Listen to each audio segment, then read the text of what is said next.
Welcome to Samba Samba. Enjoy the video. In this video, I will explain how to grow ingredients for sushi and make it. First, let's plan your sushi garden. Finding the perfect spot is key. Aim for an area that gets at least 6 hours of direct sunlight each day. Think about what you love in your sushi, like crisp cucumbers or sweet carrots, and plan to grow those.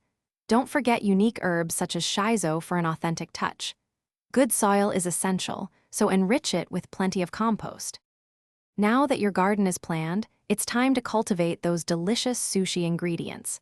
Plant your seeds or seedlings carefully, following the specific instructions for spacing and depth. Consistent watering is crucial, especially when the weather is dry, to keep your plants thriving.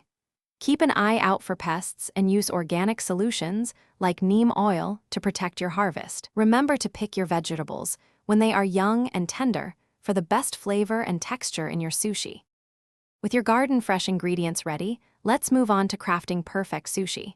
The foundation is the rice, so cook it precisely for that ideal sticky texture. While it's still warm, gently fold in a seasoning mixture of about 1/4 cup of rice vinegar, 2 tablespoons of sugar, and 1 teaspoon of salt. Next, thinly slice your beautiful garden vegetables into uniform strips. Don't forget to have your nori sheets, creamy avocado, and savory soy sauce ready too. Finally, it's time for the fun part, rolling and enjoying your homemade sushi. Place a nori sheet on your bamboo rolling mat, then spread a thin, even layer of seasoned rice over about 2/3 of it. Arrange your vibrant garden vegetables and any other fillings in a neat line across the center.